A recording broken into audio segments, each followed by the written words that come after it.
If you're like me, you may have dreamed about owning a specific luxury or exotic automobile, but when it was new, well, financially, it was just out of reach. For me, my dream car was a Bentley Arnage, as I considered this model to be the pinnacle of British luxury vehicles. The problem was, when it was new, well, the sticker price could exceed $250,000. And that was just a bit more than I had in my checking account. So I had to settle for this die-cast model and only dreamed that one day I could afford the real thing. Well, nearly 2 decades later, that day finally arrived. And today I'll tell you how I made that dream become a reality and what it took to bring this Arnage back to its original glory. And that starts right now on the Gadget Guru. This is a 3-part video series that highlights many of the aspects of buying a pre-owned Arnage, as well as the challenges faced along the way. And trust me, there were a bunch of them. In this segment, I'll tell you how I found this car and what it took to address a very long list of service needs. You'll also meet the service manager of one of the largest Bentley dealers in the United States, and he'll provide some insight on what you need to know before taking on this type of project. In part 2, I'll show you the upgrade to the infotainment system, and I'll introduce you to 2 vendors who took care of the interior and the exterior and what they did to make this car, well, as good as new. In part 3, I'll show you what it's like to drive a Bentley Arnage and show you some of the unique features found in this specific car. Finally, I'll share with you the results of a professional appraisal I had commissioned, and you'll learn how all the work I had performed affected the value. Of course, I'll provide the prices I paid along the way, so that if you're considering the purchase of a pre-owned Arnage, you'll have a pretty good idea of what it costs to complete this type of project. So, let's get started. In my opinion, the Bentley Arnage is the benchmark of British luxury cars. Just the look of it speaks class, comfort, and of course, elegance. It's truly majestic, and it's fit for a queen or a former first lady. If you're shopping for one, the first decision that you'll need to make is whether to buy one that needs an unknown amount of work or one that has gone through the process of bringing it up to date. Of course, many folks online will tell you the importance of buying one that has a full service history. But in reality, since many of the Arnage models are more than 20 years old and have passed through various owners over its lifetime, finding one with detailed service records may not be as easy as it seems. With my Arnage, since no service records were available, well, I was starting from ground zero. My story began in the midst of the global pandemic in August of 2020. I was looking for a project and spent countless hours online seeking an Arnage. As luck would have it, I discovered an Arnage with the color scheme and the options I was seeking. Well, it would be taking place at a Mecum auction in Kissimmee, Florida. Well, that's just a few miles from my home. This allowed me to see it up close and personal before making any decisions. I could tell by the auction photos that this one was a bit different than others that I found online, and with a bit of research and a few phone calls, I was able to locate the original build sheet, and it showed a sticker price of $245,000. Other than my favorite interior and exterior color schemes, it also had the chrome wheels that I preferred. Now, the auction photos showed a number of interior Mulliner upgrades, such as the burr oak wood paneling on the lower parts of the doors, as well as on the lower seat backs. However, I did notice that it had the turbo-style vents on the side of the panels, but since this isn't a turbo model, well, I'll guess that it was either added by a dealer or at some point by one of the owners. While they're non-functional, I have to say that I love the look. Fortunately, I had a relationship with Brayman Bentley in West Palm Beach, Florida, and prior to making a decision on whether or not to bet on this car, I spoke with the service manager to make sure that they can still work on Arnage models and was told, well, yes. I let them know that I had no service records, and without seeing it, they said to plan to spend at least $10,000 for tires, batteries, fluids, filters, and various wear and tear items. And since this was during the height of the pandemic, they weren't too busy and could start working on it fairly quickly. I let them know that I was not in a rush and getting it right was better than getting it fast. So let the games begin. Along with my assistant, we donned our pandemic gear and checked out the car the day prior to the auction. The first thing I noticed were a few included Mulliner options that were not shown in the auction photos, such as this. Check this out. It has a bar as well as a separate storage area located behind the front seats, as well as a bottle refrigerator that's concealed between the rear seats. Allow me to state that my mechanical skills are limited at best, and my inspection, well, it was just purely cosmetic. Yeah, I'm one of those guys who looks under the hood and has no idea what I'm looking at. While I was not able to drive it, I did start the engine and saw quite a few service warnings displayed on the screen, and while that was a concern, knowing that these items would be addressed by a Bentley dealer, well, I decided to take a gamble on its condition and registered to bet on the car over the phone while watching the auction online. And here's another at no reserve lot 27 and 05 Bentley Arnage as the Mulliner coach work twin turbo. Sold $70,000. Sold $70,000. Leather 45,000 miles on the Bentley at no reserve. Oh yeah, no reserve. I'm part of it. 60 down to about 50. I am 50 down to about 10, 20, 20, 20, 20, 30, 30, 30. Gonna be 30. Bad about 25, 30. I am 27. Now 30. Gonna be 30. Gonna be 30. 30 down to bed. I am down 30. 2, 5, 5, 35 to bed. I am 32 down to about 35 down to about 32, 35. I am 35 pounds down to about plan of bed. Plan of bed about 35 down to bed. And down 32 down to about 35. 5 pounds and out of bed, down 5, down 35, gonna be 35 pounds down to it. I am part of it, $35 dollars, been down negative 35. I am 35 pounds out of it, down negative 5, negative 36, 38. I am 36 down to 38 pounds out of bed. I am part of it, 38 pounds out of it, down negative 38 pounds out of bed. Good day, down negative 38 pounds head. I am 38 pounds out of bed, down negative 38 pounds out of it, 78, down 38 pounds out of bed. I am 38 pounds out of it, down at 38,000. I'm going to be 38 pounds out of bed. And 38 pounds out of down 38,000 out of here we go. I'm by the 38,000 out of bed. Now negative 38,000 68. I am 36 down out of 38,000 out of bed. I am 36 down out of bed. 38,000. Last call. I am 36,000. 38,000. 36,000. 38,000. Well good. 36. 38,000 dollars. Anybody else? Yeah, 36. Yeah, asking 38. 36 and 38. Make sure 36 and 38 now have. So $36,000. Sold $36,000, Jamie. Yay! With taxes and fees, the out-the-door price was $42,296. Now, when I won the car, I drove right back to the auction site, completed the purchase paperwork, and arranged for Meekum to ship it directly to Bentley Palm Beach.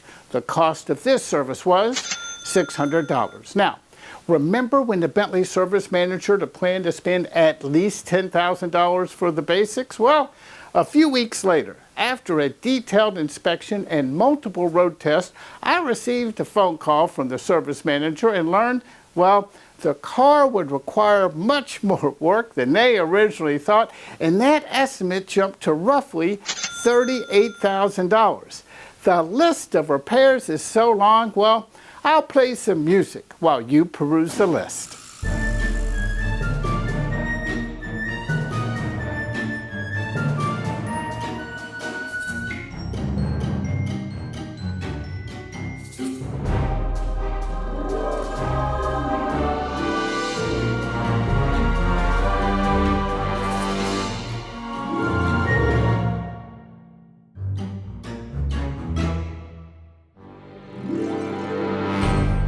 Yeah, sticker shock. Well, being a reputable dealer, they said they would lock in that price with an exception if something unexpected rose. And yes, there were a few additional surprises, so stay tuned. The updated total is $80,896. As the old saying goes, in for a dime, in for a dollar. But wait, there's more. After the work was completed, during a test drive, the service manager noticed a few more items that needed to be addressed. The first was at 70 miles an hour, there was an engine misfire. While it took some time to diagnose, they traced the issue back to a vacuum line. The problem was this line was located in an area that required the removal of the transmission. However, it was during that same test drive they noticed that the brakes were pulsating and there was some kind of oscillation in the steering wheel. So they replaced all 4 disc rotors as well as the pads. They also noticed a creaking sound in the right-hand door, and they fixed that by replacing the capping rail. After the brakes were replaced, the oscillation was still there, and they figured out that one of the new tires must be defective. After fighting with the tire supplier, the defective tire was replaced, and voila! It was perfect. To Brayman's credit, since they locked in the price, there was no additional charge for the brake replacements and for various other items that came up at the last minute. Yes, that's the benefit of working with a reputable dealership. Now, remember when I said I'd prefer to get it right than fast? Now, let's fast forward nearly 9 months to May 12, 2021, and the Arnage is finally ready for me to fly to West Palm Beach to pick up and drive back to Central Florida. Allow me to note, at this point, I had not driven the car, so I was excited. When the service manager picked me up at the airport, well, during the drive to the dealership, I noticed a slight roughness when the car shifted between first and second gear. It was not a big deal, but it was noticeable. Well, after completing the paperwork, when I first got in the driver's seat, I noticed a few other things. One, the driver's seat didn't seem to go as far forward or as high as the passenger seat. Now, being vertically challenged, this was a bit uncomfortable for me, so I picked up a seat cushion from Relax the Back that would allow me to see over the dash until I could figure this out. I also noticed that the driver's side mirror was replaced. Well, they used a standard mirror and not a convex mirror. You know, the type that says the objects are closer than they appear? My temporary fix was to place a stick-on convex mirror over it. Now, I also noticed that the mirror switch for that side was finicky, and while the light would go on and off, the mirror was really difficult to control.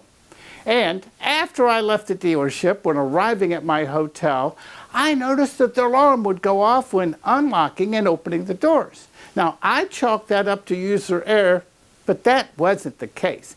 And as I would learn later, a battery replacement fixed that issue. With that said, I started my 170-mile drive home.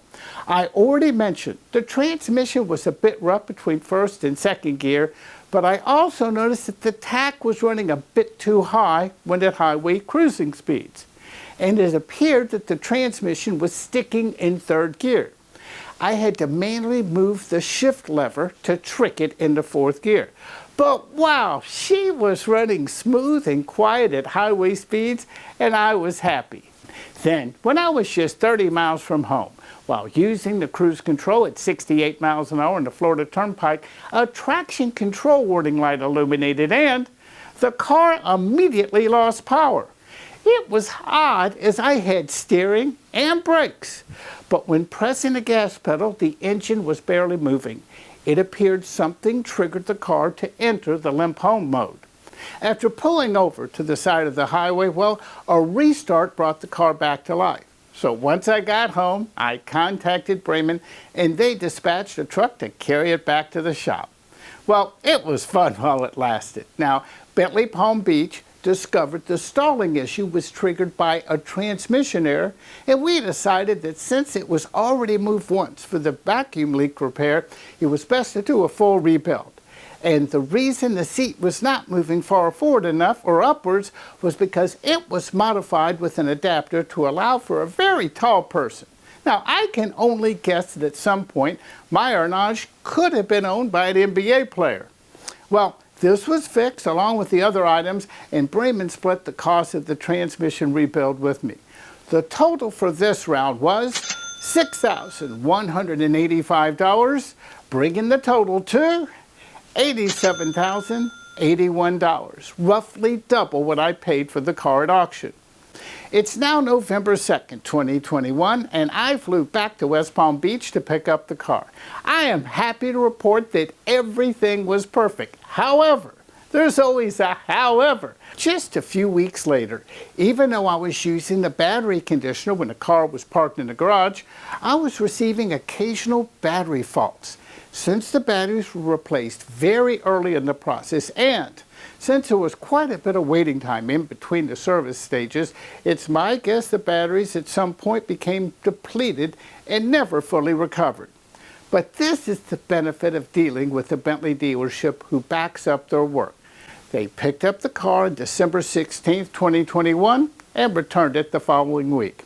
While there was no charge for the new batteries or the transportation, I did pay for the diagnostics as well as the module. So the total to this point was $89,441. But wait, I'm not finished yet and there's still more to do. It's now been 5 months since the 15-month repair and replacement process, and I drive the car a few days each week and keep it on the battery maintainer when not in use. I'm happy to report the car has been flawless and a pleasure to drive. To provide insight from the dealer perspective, here's Michael Richmond of Braman Bentley, Palm Beach.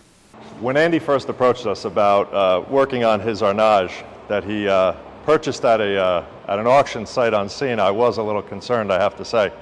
Upon the car's arrival, we did a thorough inspection and found a decent amount of stuff that we had to get taken care of. All the usual Arnage gremlins, I guess you would say.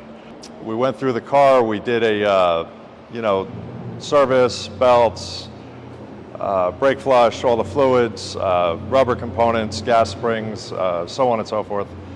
And then we're hoping that we were in a good position. And then started road testing the car, highway, city streets, so on and so forth. Unfortunately, after every 1 or 2 road tests, another item would appear on us. We wound up addressing an airbag light. We wound up addressing warped brake rotors. We wound up addressing brand new tires that were defective. We wound up having a check engine light that would not stop coming on. That resulted in us having to remove the transmission in order to fix the secondary air injection system. After that, we finally fixed the check engine light, and then we wound up with a transmission that was slipping. So we then had to take the transmission out and get it rebuilt. Once the transmission was rebuilt, we began performing extended road tests once again. And I think we finally got this car into a condition where it's ready to go. There was some other stuff along the way, some squeaks and rattles and just little items that we addressed as well. But I think we're finally in a position to let it go. Yes, the initial repair list was long, and it seemed to keep growing. The transmission now shifts perfectly, and I'm glad I went the rebuilt route. I have to say the folks at Braman Bentley did a wonderful job and kept me posted all along the way. I then asked Michael what advice he has for others considering the purchase of an Arnage. If I had to give any advice to anybody that was interested in purchasing a vehicle, an Arnage, a Seraph, I think it would be advisable to make sure that you have somebody that has the knowledge and somebody that you can trust to look at these cars once you get it. There's, as you could tell, they're not brand new anymore, so they do have their fair set of issues. The other thing you might want to think about is accessing parts for these cars. Each day it becomes more and more difficult to find parts for these cars, so you're definitely going to want to establish relationships with places like Flying Spares and Intracar, because we're now getting to the point where it's difficult for the dealers to get stuff, and we have to go to the aftermarket. So I would make sure you have a reliable network to count on once you get one of these cars to get them into condition for you to drive and enjoy for years down the road. Speaking of flying spares and Intercar, I used both of these UK-based suppliers and had a positive experience with both of them. From Flying Spares, I purchased a set of lamb's wool rugs, and I can highly recommend them. However, I'm not using the one for the driver's area, as they are so plush they make the footwell a bit tight for me. The cost of the rugs were $800. From Intercar, I purchased a set of Bentley umbrellas, a convex mirror as a replacement for the passenger side, and remember that floppy fuel door? Well, they had the part assembly for that too.